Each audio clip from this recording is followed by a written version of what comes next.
C kategorija, CE kategorija jau, kā saprotams, kabatu nespiešu tie burti liekāk, vadītā apliecībā, līdz ar to ir iespējas arī apvienot darbus, piemēram, kādam tur ar redzi problēmas, jā. Tātad jau runājam par tiem pat gabarītu vārtiem, jau ir grūtāk atpakaļ gaitu iebraukt, un vienam kursantam, kuram bija 63 vai cik tur gadi, kā viņš man saka, viņš spoguļos piekabi neredz. Sieviešu paliek vairāk, arī uz doto mirkli mums ar kolēģi ir kaut kādas 6 vai 7 dāmas, kuras uz C kategoriju mācās.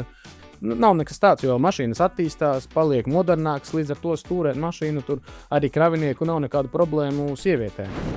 Jo ļoti daudziem kursantiem ir grūti pārslēgt savu braukšanas stilu. Viņi iesākumā grib braukt ar B kategoriju, kā ar vieglo mašīnu. Un tur ir tas galvenais moments, kad bišķi nepavērtējam īsto situāciju pareizi, izbraucam kādam priekšā, patraucējam vai pārkārtojoties, piebremzējam kādu. Laipni lūgti loģistika bez filtra.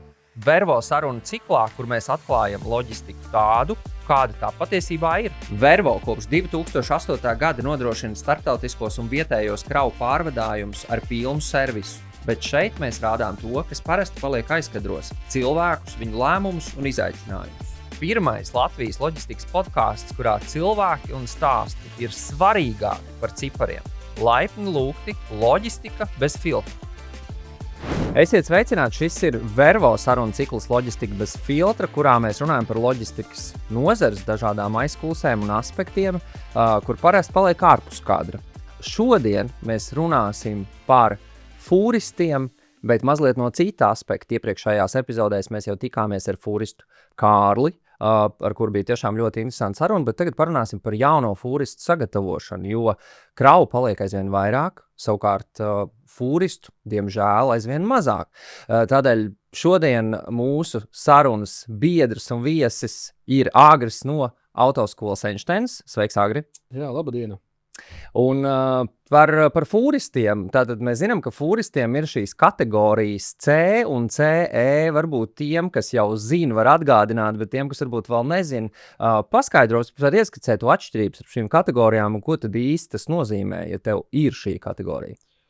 Pirmkārt jau tātad C kategorijā mums tas ir tīri transporta līdzeklis ar pilnu masu ir 7,5 tonnām, un CE jau ir savienojums, kā arī redzam šeit savienojumu CE, tātad seglu vilcējs plus piekabe, un furgons, piemēram, plus piekabe, var arī būt dažādi savienojumi, tātad visu, ko mēs sākjām klāt, tas jau mums skaidās kā CE. Tas nozīmē, ja es gribu darboties loģistikā un būt par fūristu, būt par šoferu šādā te auto, man ir nepieciešama C un CE kategorija, pareizi. Jā, tieši tā, šam konkrēti transporta līdzeklim tāda mums vajag CE kategoriju, bet, ja gribam strādāt uz kādu furgonu, pietiek arī ar C kategoriju. Galvenais, lai tas jau 95. kods arī būtu, lai mēs varētu veikt šos komerc un auto pārvadājumus. Gribi iemācīties braukt ar smago pa īstam, nevis tikai noklausīties teoriju. Nāc uz autoskolu Einsteins, mācies pie atzītiem instruktoriem, kuri zina, kā iemācīt, nevis tikai runāt. C, CE kategorija un 95. kods visi viena vieta Rīgā, Jelgavā un Vidzemē. Reāla pieredze. Te nav tukšs solījumi, tikai rezultāts. Tu mācies, mēs palīdzam. Piesakies jau šodien un sāc savu ceļu uz profesionālu smagā autošoferu karjeru www.einsteins.lv. Prātīga autoskola prātīgiem cilvēkiem.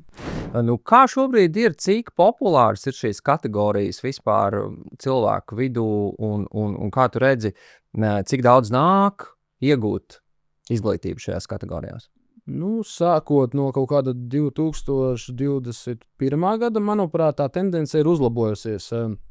Cilvēki nāk vairāk, nāk gan jaunāki, gan vecāki cilvēki kārto to CCE kategoriju, jo, kā arī daudz apgalvo, tas ir tāds kā papildus profesijā, tāds backup plāns. Ja kaut kas dzīvē nesanāk, tad attiecīgi var mēģināt iet uz kravinieku, piemēram, strādāt. Ja?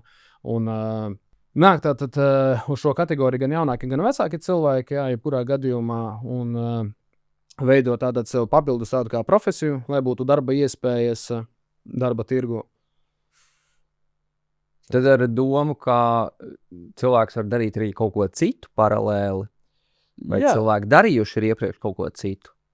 Ir darījuši, dara un darīs, jo C kategorija, C kategorija jau, kā saprotams, kabatu un nespiešu tie burti liekāk, jā, vadītāja apliecībā. Līdz ar to ir iespējas arī apvienot darbus. Ja tur strādājam, piemēram, kaut kādos ātrajos, ugunsdzēsējos, paralēli varam piestrādāt uz CE, jā, kategoriju kaut kādos uzņēmumos, jo mūsdienās arī paskatoties tās vakances, diezgan daudz jau piedāvā maiņu darbus. Sakrā ar to, ka nav kas brauc, līdz ar to ir opcijas tātad piestrādāt pat, tādā veidā, kaut ko darīties. Kas ir tās, jā, tu jau minēji tādu nodarbošanās, bet kas ir interesantākā nodarbošanās, ko tu atceries, kas pie tevis ir atnācis uz autoskolu? Pats tāds interesantākais, kas man ir bijis, ir dažādi profesiju pārstāvji nākuši, nāk un ies, bet baletdejotājs. Bija kungs, 45, nemaldos, kaut kādu gadu varētu būt, un kas man ļoti izbrīnāja, ka baletdejotājiem ir izdienas pensija. Un līdz ar to, kā arī tas kungs apgalvoja, mugura ir diezgan sabojāta, tā varētu teikt, un līdz ar to viņš tagad grib sev nodrošināt tādas bišķiņu vecumdienas, tā varētu teikt, pēc 5 gadiem, ja varam teikt, ka tās vecumdienas. Tātad kārtoja C kategoriju, un plānā viņam bija arī C kategorija, bet, cik viņam tur viegli gāja, tas ir cits stāsts, bet cilvēks bija apņēmības pilns pamēģināt kaut ko savādāku dzīvē. Viņš bija dzirdējis, ka ir iespēja, un līdz ar to arī mēģināja, nokārtoja. Protams, tas ceļš nebija tik ātrs un viegls, bet līdz rezultātām mēs aizgājām. Tas tāds, jā, ir, protams, bijuši arī dažādi skolotāji. Bija 2 gadus atpakaļ sieviete, bērndārza audzinātāja, kas arī izdomāja krasi mainīt tātad savu profesiju no bērndārza uz fūres braukt saucamās. Un tādam momentiņam viņa nebrauc, kā saka, uz šādu sastāvu, bet viņa brauc uz autovilcienu, kur ir bišķiņ grūtāka stūrēšana atpakaļ gaitā piekabes, jā. Tā kā arī sieviete bija apņēmības pilna un nokārtoja to C un pēc tam C kategoriju. Un kas to lai zina, varbūt līdz šai baltā dienai brauc? Jā, ja godīgi arī brauc. Ikdienā tā braucot uz ceļa var satikt, arī pasveicinās, abi ar vīru brauc, katrs uz savu sastāvu. Veiksmīgs diezgan stāsts, tā varētu teikt. Ko, izklausās tiešām pēc veiksmes stāst.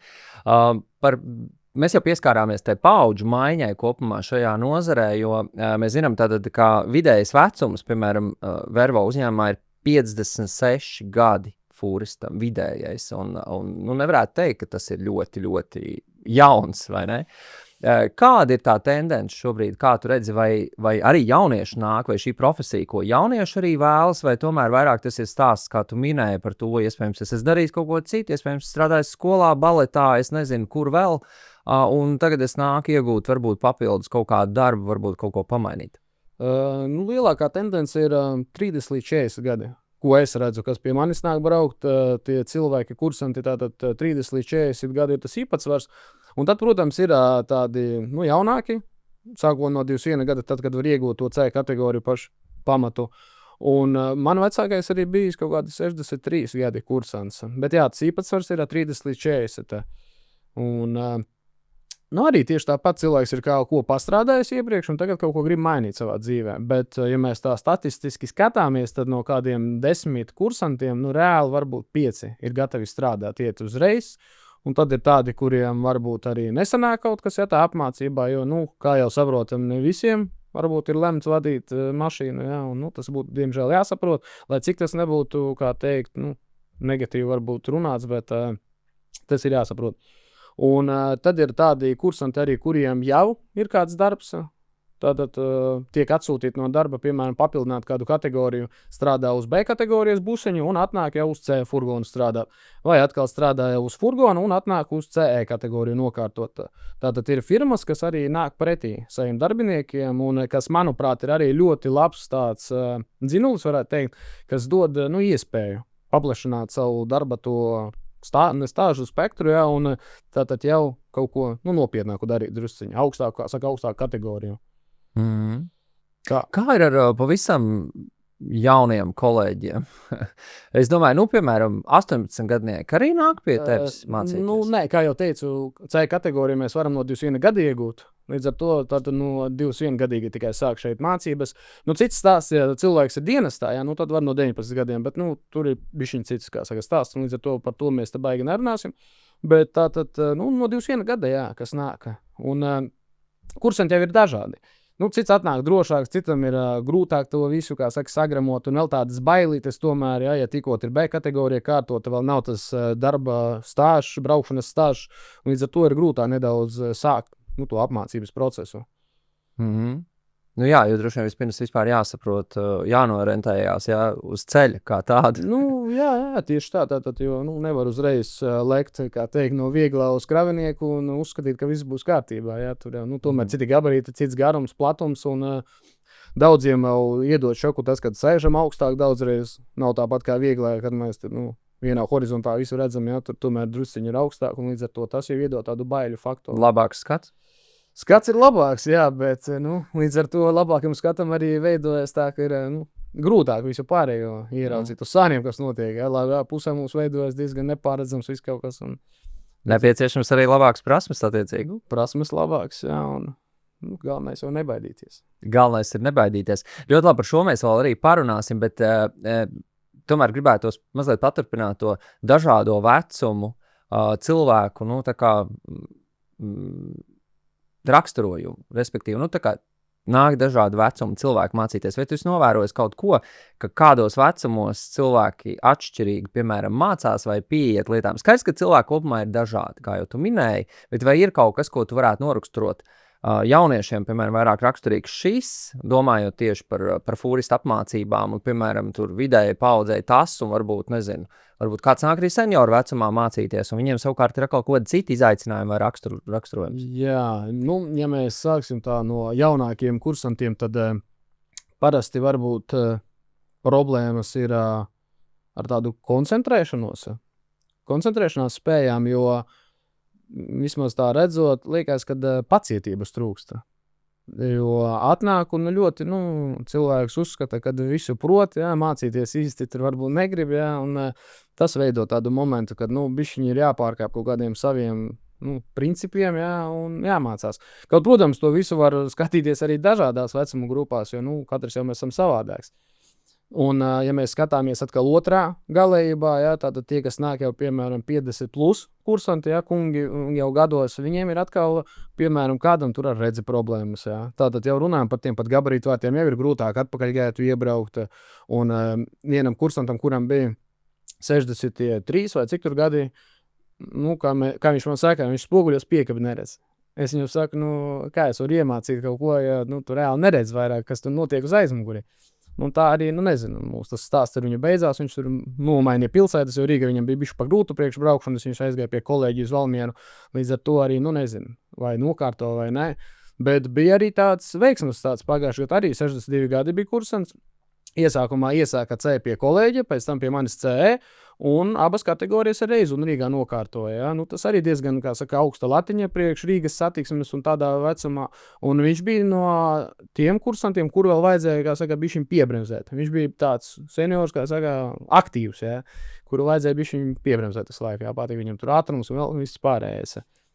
Tā kad, viss kaut kas ir, jā. Un, protams, tie, kuri nāk mācīties, ar tiem problēmu nav. Viņi nāk, viņi ir nolikuši savu mērķi, viņi uz mērķi iet, un līdz ar to, nav īsti tur problēma nekāda. Tu viņam saka, viņš dara, kas ir jādara, mācās, izdara kaut kādus secinājumus, un vēl viens no momentiem varētu arī būt, ka citreiz, redziet, es esmu tās nedaudz jaunāks, jā, un tie, kuri nāk jau par mani vecāki, atkal drusciņ tas tāds moments šķiet, kad ir braucis visu dzīvi ar B kategoriju, ar vieglo, un uzreiz uzskata, ka, ir... kā teikt, pirksti gaisā, jā. Tev arī grib pamācīt? Jā, tas ir tas otrs moments, kad sākās drusciņ tāds domstarpības. Kā tu reaģē? Kā tu šo risini, tad, kad tev kāds grib pamācīt? Es mēģinu kaut kā, neitrāli pret to visu attiekties. Protams, tur nākās citreiz kaut ko pateikt, varbūt, skarbāku, jā, tā bez bļaušanas, bet tīri, kad vajadzētu ievērot arī to, ka, ja tu nāc mācīties, te nav vairs vecums vai kaut kas cits, jā. Ja tu nāc mācīties, tad tu māci. Man tomēr tā pieredze ir drusciņ lielāka, kā kādam, kurš no B kategorijas ir atnācis braukt igot, jo, konkrēti par instruktoru jau 6,5 gadus strādāju šajā jomā un uz kraviniekiem līdz ar to, apmēram zinu, ko es stāstu, kas ir jādara šeit, jā, un ko eksāmeni arī prasa, jā. Varbūt es nevaru pastāstīt tur par kaut kādiem tālbraucēju arodi, jā, konkrētāk, bet, mans uzdevums primāri ir iemācīt braukt, jā, nevis tur stāstīt kaut kādas nianses, kas tur, ir tālbraucējiem, piemēram, par to tur ir attiecīgi citiem cilvēkiem jājautā. Bet, Par tālbraucējiem mēs varam noskatīties noteikti epizodi ar Vervo šoferu Kārli. Tur ļoti labi. Jo tieši tā, jo viens ir, kas ir skolā, un otrs, kas ir reālajā dzīvē, kas notiekās. Ja? Un, protams, bet mums ir jāmāca tā, kā ir jāmācā, kā ir likumos, ja? Kā ir grāmatiņā rakstīts, un viss, un mēs nevaram tur baigi atkāpties, ja? Vai ko savādāk stāstīt. Un runājot vēl par to vecumu, ja? Arī, manuprāt, problēma varētu būt tajā, kad daudzi dzīvo kaut kādos stereotipos.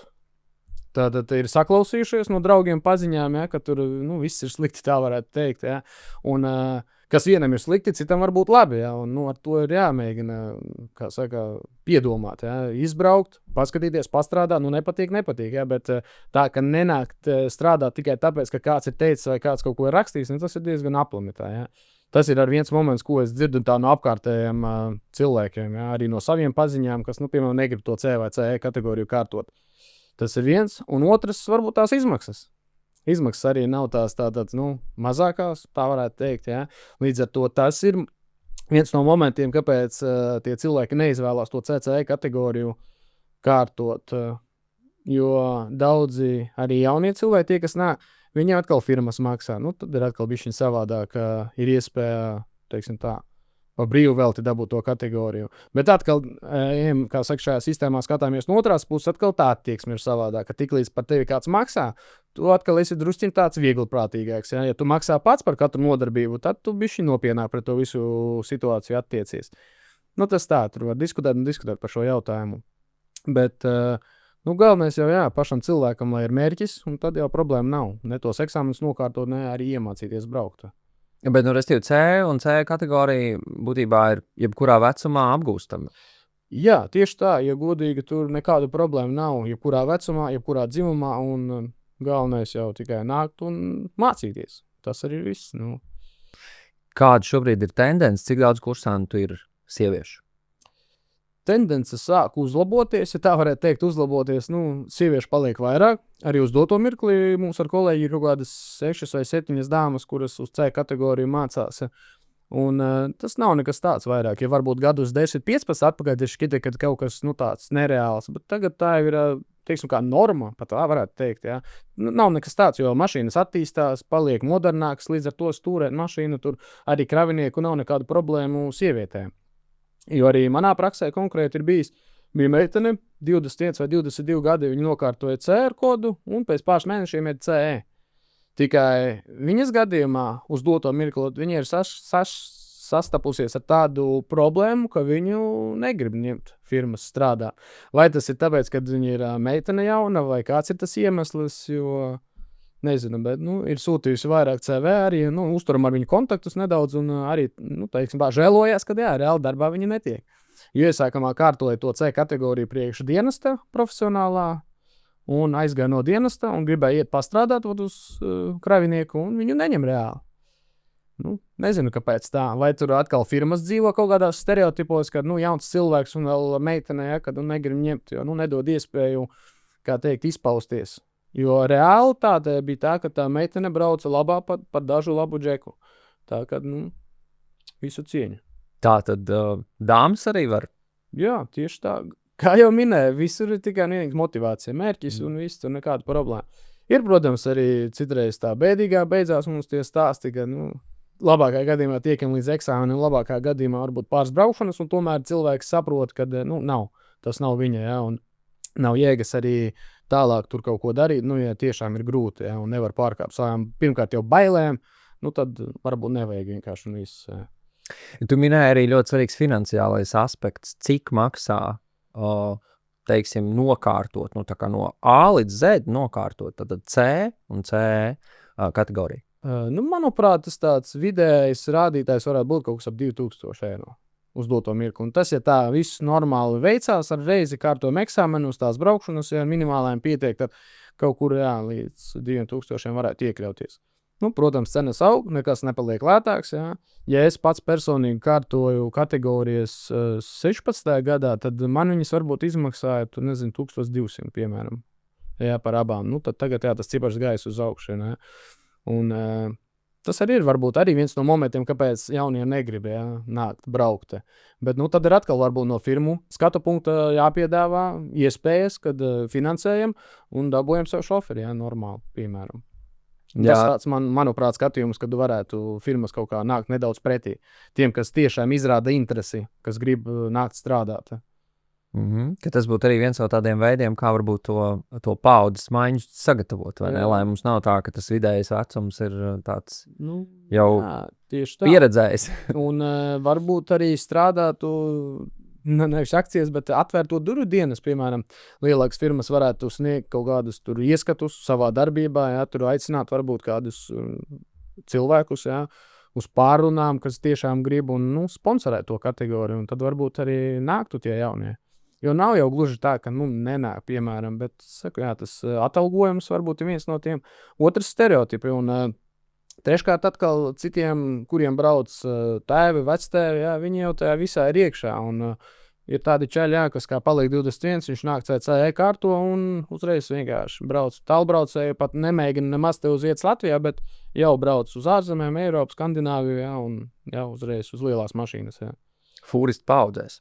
Viņi tur tā ir. Viņš ar tādu mērķi jau arī nāk. Viņš uzreiz pasaka, ka viņam tur sensis brauc, viņš arī brauks un viss. Citam atkal nāk pretēji, saka, tēvs ir braucis, piemēram, uzreiz ir pateicis, ka par fūristi nekādā gadījumā. Līdz ar to tā dažādi, Dažādi. Tas var, droši vien, šī pieredze ģimenē var gan tā kā iedvesmot, gan no otras puses arī mazliet varbūt atturēt no šī. Bet agri pastāsti tagad, kā notiek tas process tagad. Pie tevis ierodas kursants uz autoskolu Einsteins. Kas notiek? Paraksturo, kā notiek šis process? Ar ko viss sākas? Sākās tātad viss mums ar iepazīšanos, tas tā neoficiāli. Un, sākās viss mums tātad pirmkārt jau ar tādu ievadu nodarbību, tā varētu teikt, iepazīstina ar mašīnu, kas notiek ar to, kā pieregulēt sēdekli, stūris, poguļus, ar pašām pamatlietām, Iesākumā pastāst visus tos noteikumus, kam būs jāpievērš uzmanība braucot satiksmē, kam būs jāpievērš uzmanība eksāmenā, un pēc tam pa drusciņai sākam piedalīties satiksmē. Iesākumā pabraukājam pa laukumu, kādu aplīti uztaisam tā, lai cilvēks pretendents apmēram saprot, kas vispār ap ko lietas grozās, tad, lai saprotam, cik tā mašīna ir gara plus mīnus, kā viņi stūrējās, kā bremzējās un viss pārējās, un tad jau sākam braukt uz ielas.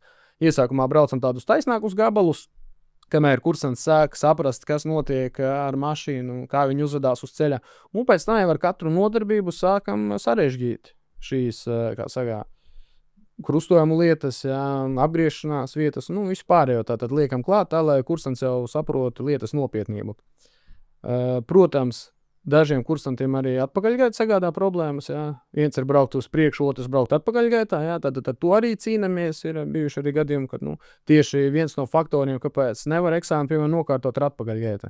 Pārāk grūti ir saprast tos gabarītus, to iestūrēšanu, un līdz ar to nākās, piemēram, strādāt vairāk uz parkingu saucamo, nevis tātad braukšanu pa pilsētu.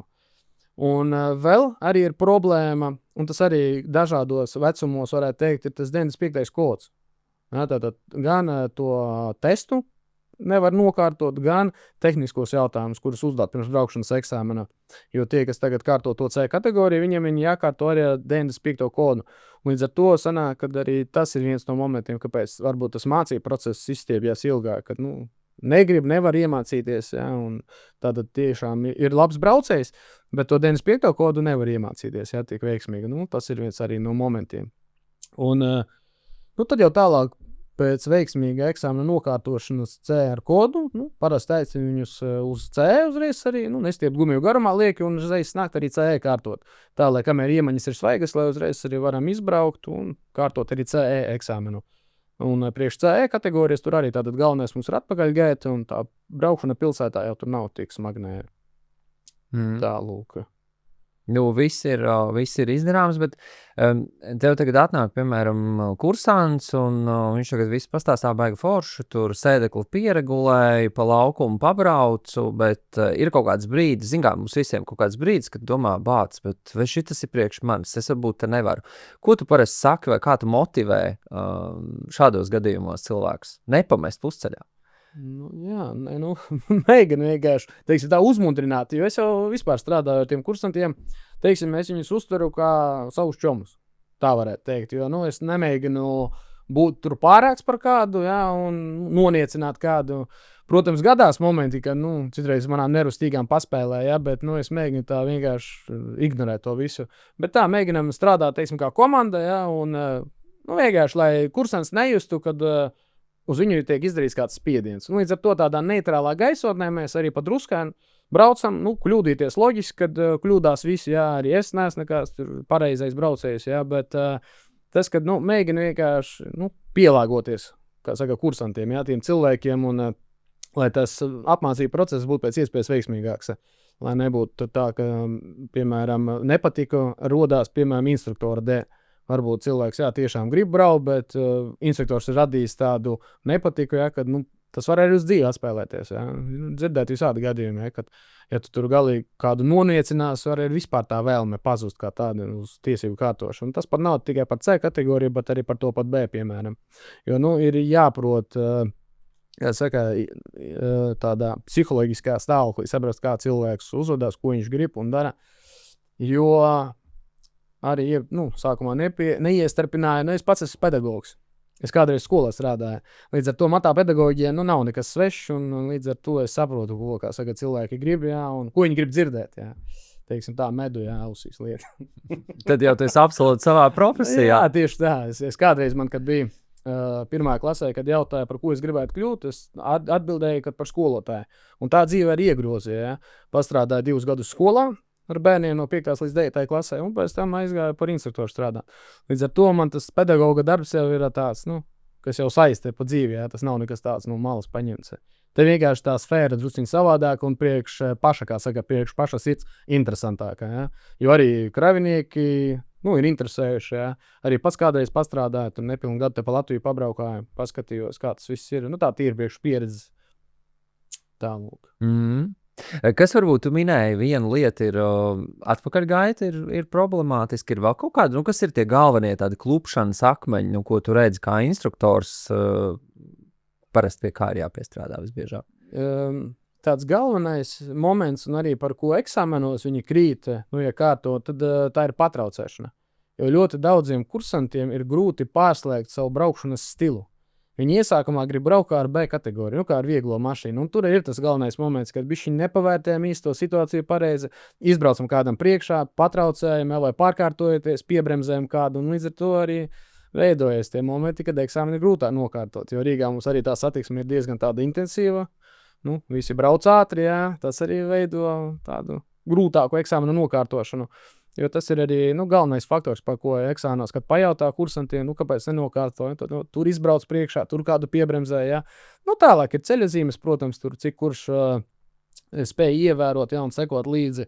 Tāpēc arī daudziem kursantiem es teicu vienmēr, kad pirms eksāmena vai vispār pabraukājiet, paskatieties ceļazīmes, visu pārējo, ar vieglo kaut vai, lai tīri vizuāli atcerētos. Un tad jau ir daudzreiz vienkāršāk, kad tu brauc un tu zini, kur tu brauc un uz ko tev jāpievērš uzmanība ir. Tu minēji, ka tu iepriekš strādāji skolā, tagad tu māci jaunos fūristus.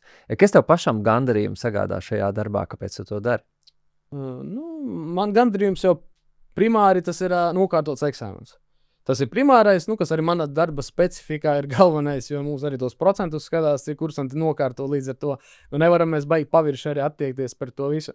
Tālāk jau ir tā komunikācija, tās atsauksmes, viss pārējais, ja kā cilvēki par mani atsaucās, pēc tam ar ļoti daudziem arī uz ielas satiekamies, tie, kas tagad strādā jau kā šoferi, sasveicinās visu pārējo, jā, tas jau tāda atgriezeniskā saite uzreiz veidojās, ja, ka, tevi cilvēki novērtē, tevi atcerās, jā, un līdz ar to. Varbūt ir, kas ar sliktu vārdu atcerās, ja, bet, varbūt ir nopelnīts, ja kāpēc atcerās tā.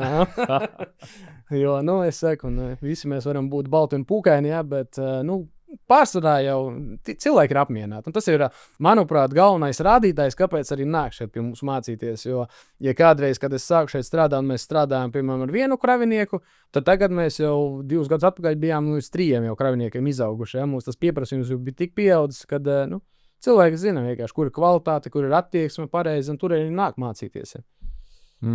Tālūk, jā. Un ja viņi, kā saka, nevar teikt, ka šī ir tāda joma, kur viņi īsti atgriežas, vai ne? Bet viņi varbūt kādu draugu atved vai Tieši tā, iesaka, jā, tieši tā iesaka. Atgriežās tiem, kuriem varbūt nākās, kā saka, pazaudēt kategorijas, jo, viss, kas dzīvē notiekās, jā.